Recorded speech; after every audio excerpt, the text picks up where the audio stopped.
പകുതിവില തട്ടിപ്പ് കേസിൽ Saigramam global trust chairman K L Anandakumar റിമാൻഡിൽ. ആശുപത്രിയിലെത്തിയാണ് മജിസ്ട്രേറ്റ് റിമാൻഡ് നടപടികൾ പൂർത്തിയാക്കിയത്. ആനന്ദകുമാർ ചികിത്സയിൽ തുടരും. അരുൺ സോളമൻ വിവരങ്ങളുമായി.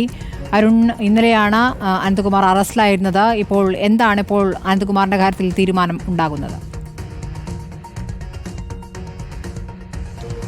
നിലവിൽ സ്മൃതി തിരുവനന്തപുരം സ്വകാര്യ ആശുപത്രിയിൽ ഹൃദയസംബന്ധമായിട്ട് അസുഖത്തിലാണ് അദ്ദേഹം അഡ്മിറ്റ് ചെയ്തിരിക്കുന്നത്. കാർഡിയോളജി ICUവിൽ ഇന്നലെ മുതൽ അദ്ദേഹം ചികിത്സയിൽ തുടരുകയാണ്. ഈ നേരത്തെ തന്നെ പകുതിവില തട്ടിപ്പുമായി ബന്ധപ്പെട്ട് ഈ ആരോപണം ഉയർന്ന ഘട്ടത്തിൽ തന്നെ 2 ആഴ്ചയോളം ഇതേ ആശുപത്രിയിൽ അദ്ദേഹം ചികിത്സ തേടിയിരുന്നു. ബൈപ്പാസ് സർജറി നടന്നു എന്നുള്ളൊരു വിവരം കൂടി നമുക്ക് ലഭിക്കുന്നുണ്ട്.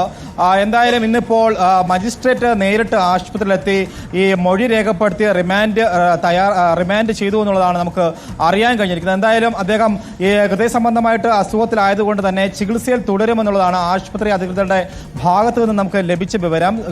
പൂർണ്ണമായിട്ടും സുഖം പ്രാപിച്ചാൽ മാത്രമേ ഈ ക്രൈംബ്രാഞ്ചിന്റെ അന്വേഷണത്തിന് അദ്ദേഹത്തെ വിധേയനാക്കാനായിട്ട് സാധിക്കൂ. നിലവിൽ ഈ കണ്ണൂർ സീഡ് സൊസൈറ്റിയിൽ നിന്നും ഈ സ്ത്രീകൾക്ക് 50% സ്കൂട്ടർ നൽകാമെന്ന് വാഗ്ദാനം നൽകിക്കൊണ്ട് CSRന്റെ ഫണ്ട് ഉപയോഗിച്ച് 2,96,40,000 രൂപ തട്ടിയെടുത്ത കേസിലാണ് ഇപ്പോൾ ഈ ക്രൈംബ്രാഞ്ചിന്റെ അന്വേഷണത്തിൽ ഇപ്പോൾ റിമാൻഡ് ചെയ്തിരിക്കുന്നത്. പ്രധാനമായിട്ടും ഈ കണ്ണൂരിലെ SP ആണ് ഇതിൽ എതിർ ഹർജിക്കാരൻ. എൻ മോഹൻ എന്ന് പറയുന്ന വ്യക്തിയാണ് ഇത് സംബന്ധിച്ച് ഈ ആനന്ദകുമാറിനെതിരെ പരാതി നൽകിയത്.